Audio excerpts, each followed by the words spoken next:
नमस्कार, आप देख रहे हैं न्यूज वन इंडिया। मैं हूं आपके साथ राजेश कुमार। बुलेटिन की शुरुआत बड़ी खबर के साथ करेंगे। लखनऊ से खबर है, जहां निकाय चुनाव के लिए भारतीय जनता पार्टी पूरी तरह से एक्टिव हो चुकी है और CM Yogi Adityanath road show करेंगे, जनसभा करेंगे और यूपी बीजेपी ने मुख्यमंत्री के प्रचार का कार्यक्रम तय कर दिया है।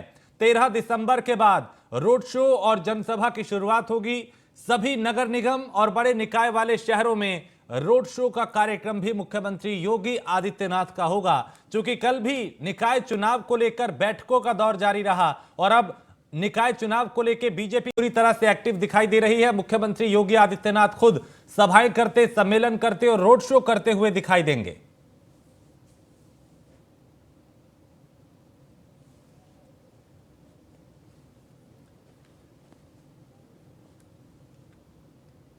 और निकाय चुनाव की तैयारी में शिवपाल यादव भी जुट चुके हैं। आज भी कैंप कार्यालय शिवपाल यादव जाएंगे और कार्यकर्ताओं और समर्थकों के साथ वो मुलाकात करेंगे।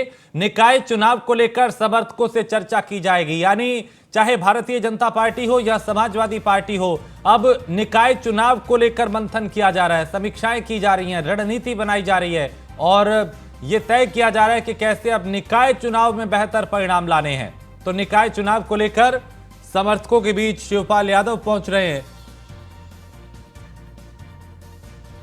तो शिवपाल यादव भी अब निकाय चुनाव की रणनीति बनाने में जुटे हैं और आज भी कैंप कार्यालय जाएंगे शिवपाल यादव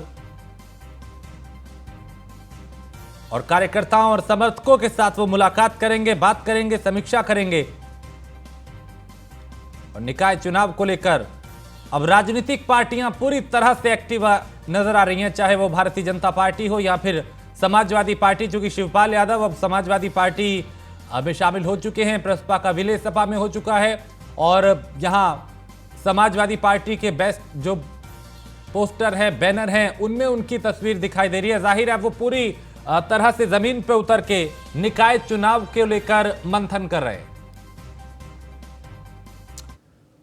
और कल मुख्यमंत्री योगी आदित्यनाथ का मथुरा दौरा है, जहां पे प्रबुद्ध जन सम्मेलन को वो संबोधित करेंगे और कई परियोजनाओं का लोकार्पण और शिलान्यास भी करेंगे। तो मुख्यमंत्री योगी आदित्यनाथ लगातार कभी वाराणसी, कभी गोरखपुर, कभी किसी दूसरे जिले का दौरा कर रहे हैं। प्रदेश के अलग अलग जिलों में जाके कल मथुरा वो जाएंगे और यहां पे प्रबुद्ध वर्ग सम्मेलन को संबोधित करेंगे और कई परियोजनाओं का लोकार्पण और शिलान्यास भी करेंगे। तो मुख्यमंत्री योगी आदित्यनाथ उत्तर प्रदेश को उत्तम प्रदेश बनाने का संकल्प उन्होंने लिया था और प्रदेश के अलग अलग जिलों में जाके खुद जमीनी हकीकत को जान रहे हैं कि कैसे विकास के पथ पे उस जिले को और आगे लेकर जाया जाए। कल मथुरा में रहेंगे मुख्यमंत्री योगी आदित्यनाथ। और मेरठ में छात्र की हत्या से क्षेत्र में हड़कंप मच गया है। 12वीं के छात्र की चाकू से गोद कर हत्या कर दी गई और छात्र की हत्या करने के बाद जंगल में शव को फेंक दिया गया। 2 संदिग्ध युवकों से पुलिस अब पूछताछ कर रही है। मृतक को साथ लेकर अस्पताल आए थे दोनों युवक और मेरठ के फलावदा थाना क्षेत्र का यह मामला। 12वीं में पढ़ने वाले एक छात्र की हत्या से पूरे इलाके में दहशत है और छात्र की हत्या के बाद शव को जंगल में फेंक दिया गया। मृतक को साथ लेकर अस्पताल 2 युवक आए थे। अब पुलिस उन दोनों से पूछताछ कर रही है। तो मेरठ के फलावदा थाना क्षेत्र का यह मामला। और अमेठी में अज्ञात वाहन की टक्कर से डिवाइडर से टकराई ट्रैक्टर। हादसे में ट्रैक्टर चालक की मौके पर ही दर्दनाक मौत हो गई। इन्होना थाना क्षेत्र के रॉयल ढाबे के पास यह हादसा हुआ, जहां एक ट्रैक्टर चालक जो है उसकी इस हादसे में जान चली गई।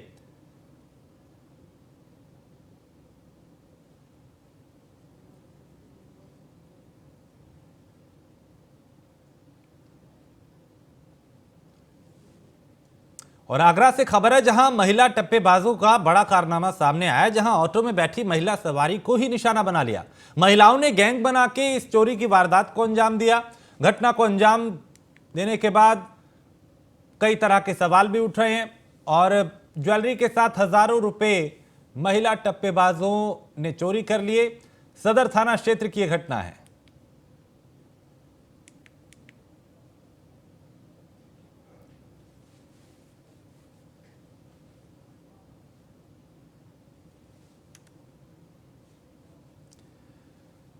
और खबर हमीरपुर से है, जहां जहर खा के युवक ने खुदकुशी कर ली।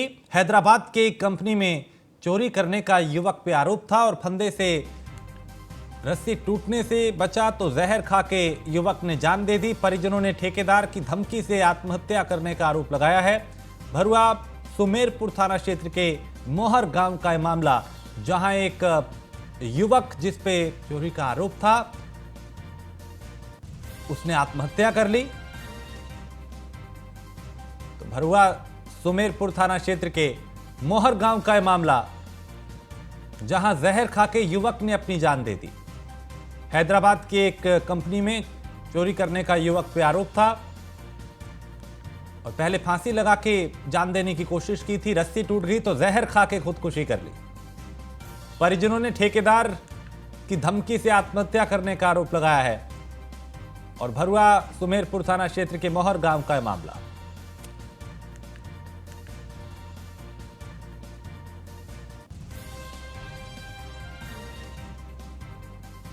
तो हमीरपुर से खबर, जहां एक युवक ने खुदकुशी कर ली, परिजन कई गंभीर आरोप लगा रहे।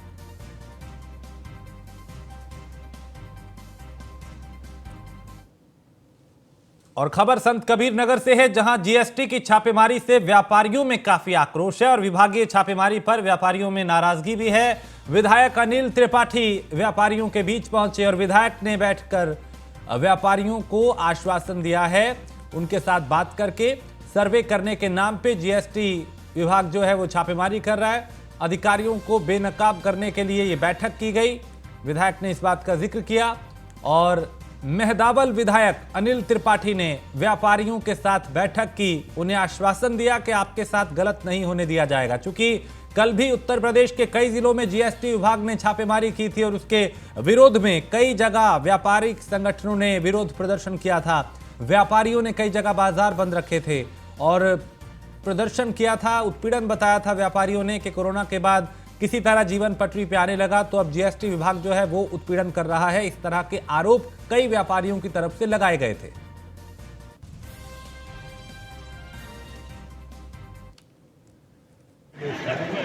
जीएसटी के विभाग द्वारा छापे मारे जा रहे हैं। सर्वे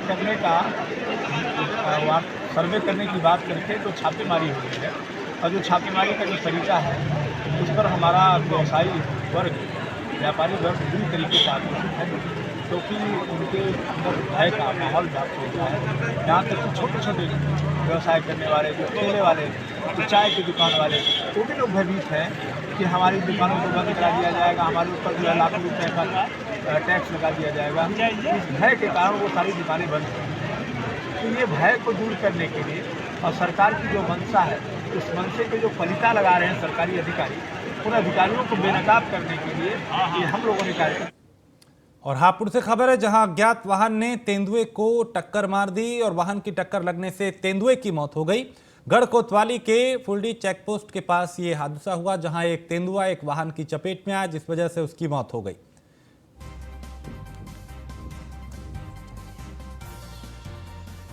और उस तरफ हम जाएं, लेकिन इस बीच एक और खबर आपको बताएं। एक सड़क हादसा हुआ जिसमें ट्रैक्टर ट्रॉली के नीचे आने से 12 वर्षीय बच्चे की मौत हो गई। और जलेसर थाने के पुनहरा पंबा गांव के पास की यह घटना, जहां एटा में ट्रैक्टर ट्रॉली पलटने से दर्दनाक सड़क हादसा हुआ और ट्रॉली पलटने से चालक समेत 4 लोग इसकी चपेट में आ गए। इस हादसे में एक बच्चे की जान गई, कई लोग घायल हुए जिन्हें अस्पताल में भर्ती कराया गया। 12 वर्षीय एक युवक जिसकी इस हादसे में मौत हुई।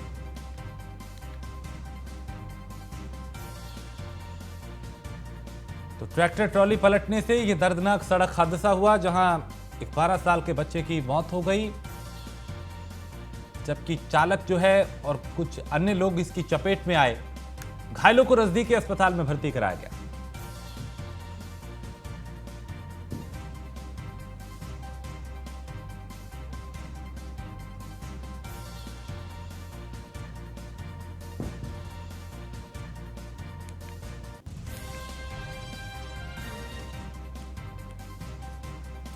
तो एटा से खबर, जहां ट्रैक्टर ट्रॉली पलटने से दर्दनाक सड़क हादसा हुआ और एक 12 वर्षीय बच्चे की मौत हो गई।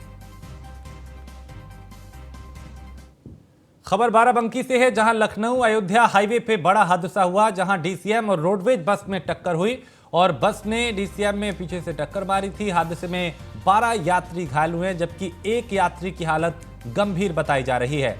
बस में लगभग 50 यात्री सवार थे और नगर कोतवाली क्षेत्र के मोहम्मदपुर चौकी के पास यह हादसा हुआ। तो कहीं पर तेज रफ्तार, कहीं नशे में वाहन चलाना, कहीं जल्दबाजी, कहीं नियमों की अनदेखी, कहीं पर लापरवाही, ये कुछ ऐसे कारण हैं जिसके चलते आए दिन लोगों की जान जा रही है, लोग घायल हो रहे हैं, सड़क हादसे हो रहे हैं। ज्यादातर यही वजह इन हादसों की। तो इस बस में लगभग 50 यात्री सवार थे। नगर कोतवाली क्षेत्र के मोहम्मदपुर चौकी के पास यह हादसा हुआ।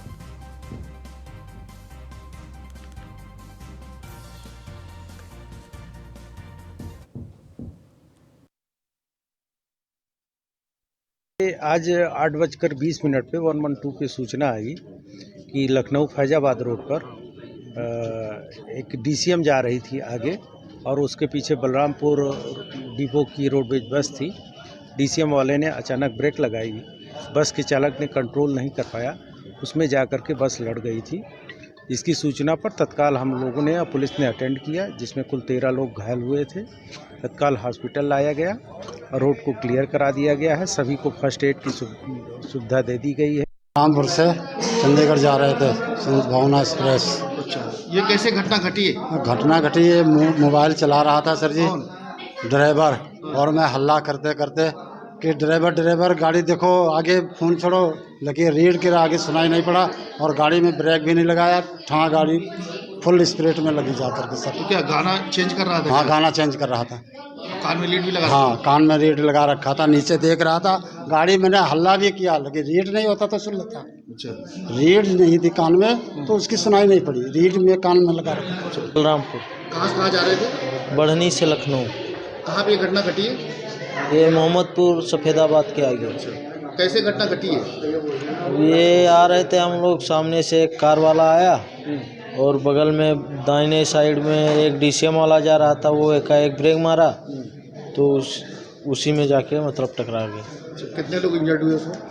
लगभग पूरा क्लियर नहीं बता सकते, लेकिन 8 से 10 ऐसे हुए। कानपुर से।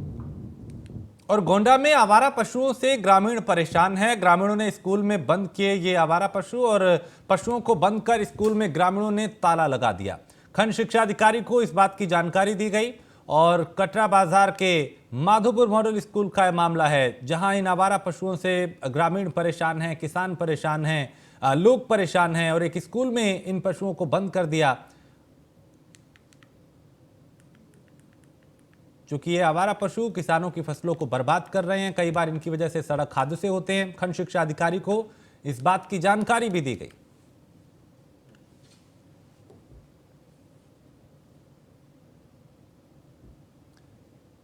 तो ग्रामीणों ने इन परेशान आवारा पशुओं को एक स्कूल में बंद कर दिया और खंड शिक्षा अधिकारी को इस बात की जानकारी दी। और पीलीभीत में एक दुकान में भीषण आग लग गई, जहां आग लगने से सामान जलकर राख हो गया। दमकल विभाग ने काफी मशक्कत के बाद इस आग पे काबू पाया। बीसलपुर कस्बे का यह मामला, जहां पे आग लगी थी, तो इस आग ने कुछ ही देर में पूरी दुकान को अपनी चपेट में ले लिया और आसपास पूरे इलाके में अफरा तफरी मच गई। जब आग लगी, दमकल विभाग की टीम को सूचना दी गई। मौके पर पहुंची दमकल विभाग की टीम ने काफी मशक्कत के बाद आग पे काबू पाया, लेकिन जब तक आग बुझाई जाती तब तक आग ने काफी नुकसान यहां पे कर दिया था।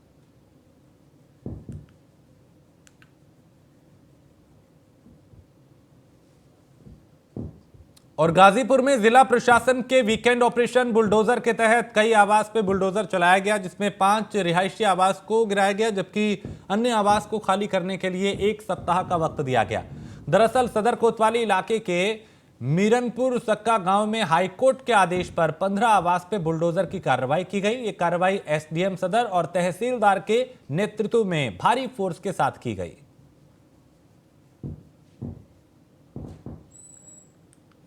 पता नहीं हम लोग को तो ये आदमी के काम अच्छे नहीं है, पुरानिया लोगों के समय का है, पुराने लोगों के समय का, हम लोगों के समय का नहीं है।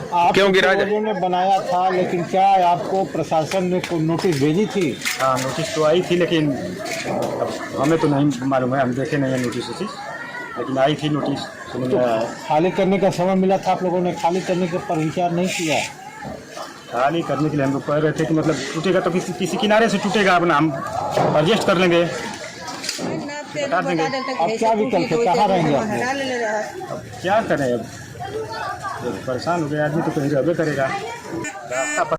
ये आज डिमोलिशन की कार्रवाई माननीय हाई कोर्ट के निर्देश के क्रम में हम लोग कर रहे हैं, जिसमें कि धारा 67 के अंतर्गत बेदखली का आदेश पारित हुआ था और जिसमें 15 मकानों पर कार्यवाही होनी थी। इन लोगों ने चक्रोड पर अपना मकान बनाया, अराजी नंबर 199 चक्रोड का नंबर है, तो इसलिए ये कार्यवाही की जा रही है। 5 मकान हमने तोड़े हैं, शेष मकान हम जो है इनको 1 हफ्ते का समय दिया जा रहा है और ये स्वयं तोड़ लेंगे, वरना 1 हफ्ते के बाद पुनः हम लोग इसकी कार्रवाई को आगे। और आसिफ, इस खबर पे ज्यादा जानकारी के साथ हमारे संवाददाता आसिफ, आज एक बार फिर यहाँ पे बुलडोजर की गरज सुनाई दी है। सदर कोतवाली क्षेत्र का बताया जा रहा है, जो हाई कोर्ट के आदेश के 15 आवास गिराए जाएंगे, जो इसमें 5 मकान अभी गिराया गया है। जो चक्रोड जमीन पर अवैध निर्माण के खिलाफ प्रशासन का एक्शन हुआ, एसडीएम और तहसीलदार पुलिस फोर्स के साथ जो मकान गिराया गया, बाकी मकान 1 हफ्ते का समय मांगा गया है, उसके ऊपर की भी कार्रवाई चलती रहेगी। शुक्रिया जानकारी के लिए। तो हाईकोर्ट के आदेश के बाद ये कार्रवाई की गई और बुलडोजर जो है वो लगातार उत्तर प्रदेश के अलग अलग हिस्सों में, जहां पे भी अवैध अतिक्रमण है, जहां पे भी नियमों की अनदेखी की गई, जहां सरकारी जमीनों पे कब्जे किए गए, वहां बुलडोजर चलता हुआ दिखाई दे रहा है। फतेहपुर में पुलिस और बदमाशों के बीच मुठभेड़ हुई, जहां बदमाशों के पैर में गोली लगी और अंधेरे का फायदा उठा के 2 बदमाश मौके से फरार हो गए। ललोली थाने के कोराकनक खदान रोड का यह मामला है, जहां पे बदमाशों के साथ पुलिस की मुठभेड़ हुई। पिछले कई दिनों में कई मुठभेड़ पुलिस और बदमाशों के बीच में हुई, जहां कई बदमाश ढेर किए गए और कईयों को सलाखों के पीछे पहुंचाया गया। मंशा अपराध और अपराधियों पर लगाम लगाने की है।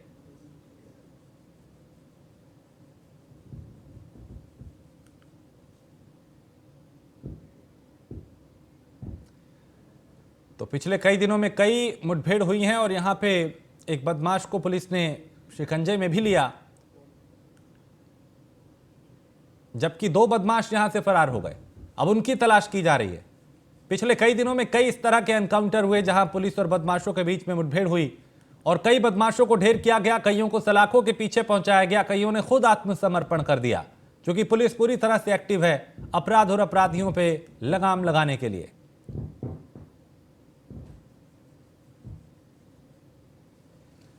बुलंदशहर में भी पुलिस और बदमाशों के बीच में मुठभेड़ हुई, जहां 2017 से लूट में फरार 15,000 के इनामी बदमाश को गिरफ्तार किया गया है। पुलिस की जवाबी कार्रवाई में बदमाश को गोली लगी। नगर कोतवाली से लूट के मामले में फरार था और गुलावटी निवासी इरफान कोतवाली क्षेत्र में संतपुरा नहर के पास मुठभेड़ हुई थी, जहां मुठभेड़ के बाद इस बदमाश को, इनामी बदमाश को पुलिस ने शिकंजे में लिया।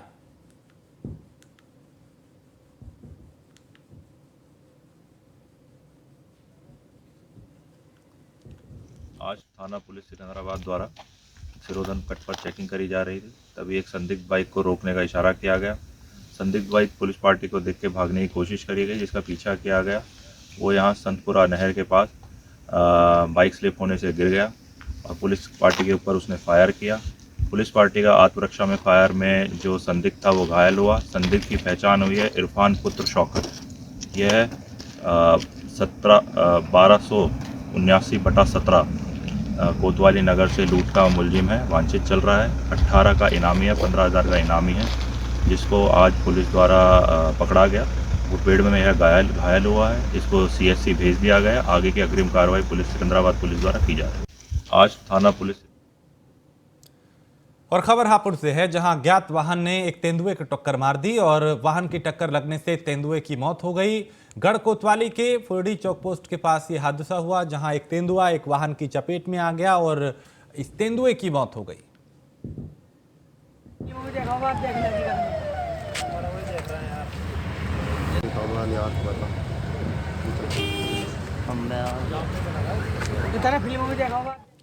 खबर चंदौली से है, जहां जमीनी विवाद को लेकर दो पक्षों में मारपीट हुई और दोनों पक्षों में जमकर लाठी डंडे चले। मारपीट का वीडियो सोशल मीडिया पे भी वायरल हो रहा है। इस मारपीट में कई लोग घायल हुए हैं और वायरल वीडियो को संज्ञान में लेकर पुलिस मामले की जांच कर रही है। सैयदराजा थाना क्षेत्र के दुधारी गांव का यह मामला, जहां दो पक्ष आमने सामने आ गए और विवाद इतना बढ़ गया कि मारपीट में तब्दील हो गया। लाठी डंडे यहां पे चलने लगे और इस मारपीट में कई लोग घायल हुए। जमीन का विवाद था और देखते ही देखते ये विवाद खूनी संघर्ष में तब्दील हो गया।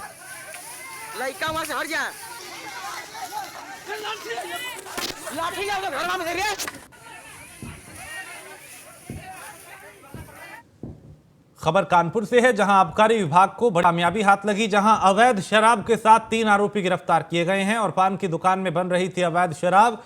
डीसीपी साउथ जोन के गुजैनी थाने में दर्ज हुआ है केस।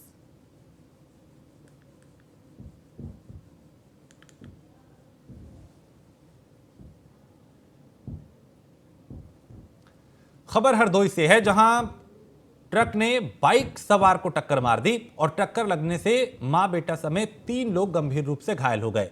घायलों को मेडिकल कॉलेज में भर्ती कराया गया। सांडी थाना क्षेत्र के बिरोलिया पुल के पास यह हादसा हुआ।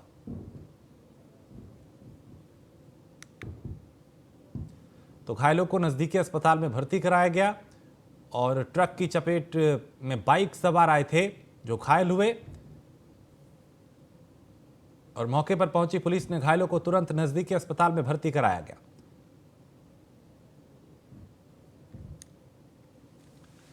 और गोंडा में यात्रियों से भरी डबल डेकर बस पलट गई। दिल्ली से गोंडा आ रही वैशाली बस जो है वो पलटी है। क्रॉसिंग के पास खराब खड़े ट्रैक्टर से टकराने के बाद यह हादसा हुआ और ट्रैक्टर से टकरा के बस जो थी वो पलट गई। बस पलटने से कई यात्री घायल हुए। घायलों को नजदीकी अस्पताल में भर्ती कराया गया है और क्रेन के सहारे खाई से बस को निकलवाया गया। कर्नलगंज कोतवाली के भभुआ चौकी के पास ये हादसा हुआ।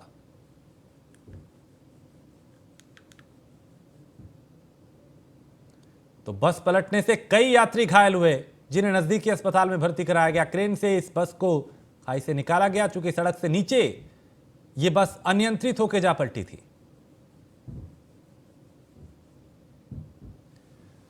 और यूपी में होने वाले निकाय चुनाव से पहले समाजवादी पार्टी को बड़ा झटका लगा है, जहां समाजवादी पार्टी के कद्दावर नेता और वर्तमान प्रदेश महासचिव तिलक चंद्र अहिरवार ने पार्टी से इस्तीफा दे दिया है। तिलक अहिरवार के पार्टी से इस्तीफा देने के बाद अब राजनीतिक गलियारों में चर्चाओं का बाजार गर्म है कि साथ ही ये कयास भी लगाए जा रहे हैं कि तिलक बीजेपी में शामिल हो सकते हैं।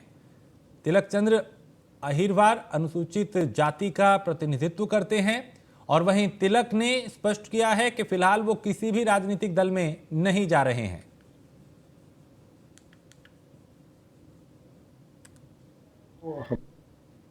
नहीं, त्याग पत्र मैंने दिया, ये वजह मतलब ये बात सही है और इसकी वजह तो जैसे मैं एक तो कुछ व्यक्तिगत कारणों से मैं पार्टी को ज़्यादा समय नहीं दे पा रहा था। दूसरा, लेकिन मैं विधानसभा चुनाव के बाद बहुत व्यथित था और मैं ये देख रहा था लगातार कि पार्टी में जो संगठनात्मक गतिविधियां हैं वो सक्रिय नहीं थी, बहुत निष्क्रिय थी। और जब किसी पार्टी की संगठनात्मक गतिविधियां निष्क्रिय होती हैं तो हमारे जैसा जो संगठन में काम करने वाले कार्यकर्ता हैं तो कहीं ना कहीं उनमें कुंठा आती है, वो व्यथित होते हैं, उनकी साख पर भी कहीं ना कहीं भट्टा लगता है, तो वो भी निष्क्रिय होते हैं। तो ऐसा हम महसूस कर रहे थे, इसलिए हमें लगा कि हम लंबे समय से देख रहे थे कि यहाँ कोई संगठन का काम नहीं चल रहा है। जो दल में जो दलीय संगठन का जो काम होता है, जिससे लोगों में जुड़ाव बनता है, जब वो नहीं हो रहा था तो फिर मुझे लगा कि मेरा रहना यहाँ। और इसी के साथ इस बुलेटिन में फिलहाल इतना ही। आप बने रहिए न्यूज़ 1 इंडिया के साथ।